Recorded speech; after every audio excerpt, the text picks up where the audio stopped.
So, good afternoon. Well, you have just said that literature is your word. And so I want to ask you another questions about books. Well, in your book, A Tale of Love and Darkness, you talk about a mother who says to her son that books never betray us and they are always there when we need them.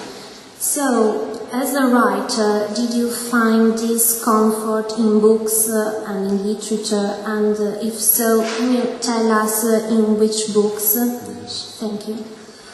Yes, I find a lot of comfort in books all my life. And sometimes when I cannot sleep at 3 o'clock in the morning, I take my mother's old advice and I reach for a book from the shelf and I read this book, and this book gives me a lot of joy and a lot of comfort.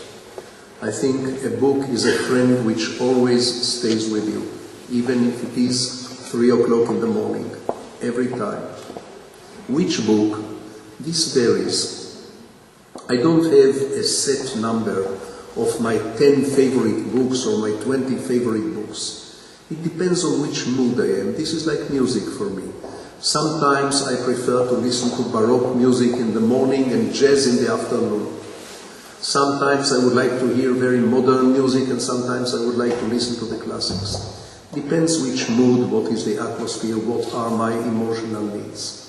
I come back very often to the works of Anton Chekhov. He is one of my great favorites and my great teachers.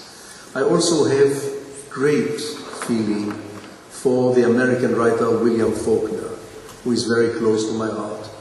But there are very many other books, and every list that I will give you now will be a partial list, not a complete list.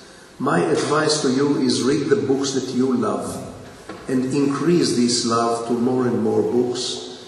It's like making friends. Every book you love and you come back to is like a friend.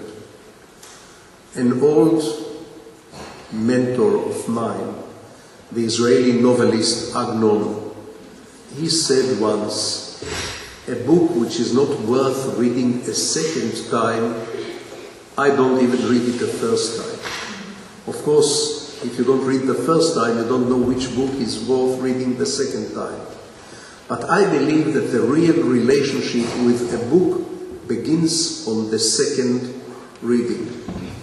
It's like dating a friend, a boy or a girl.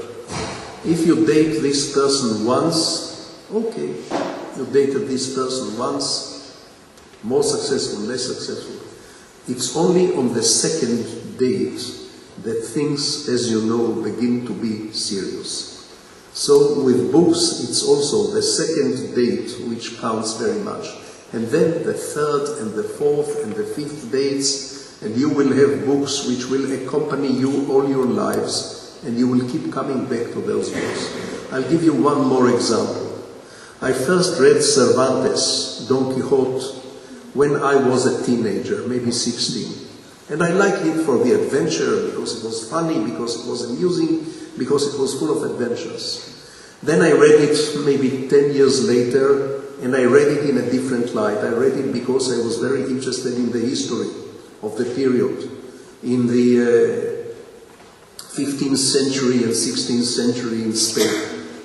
And then I read it 10 years later, and I was interested in the human condition, in the condition humaine, in the solitude of this man who tries to live in a world which no longer exists. And then I keep coming back to Don Quixote every 10 years, and each time it's a different book. It's like meeting an old friend and discovering that this friend has more personality than I thought in the first meeting.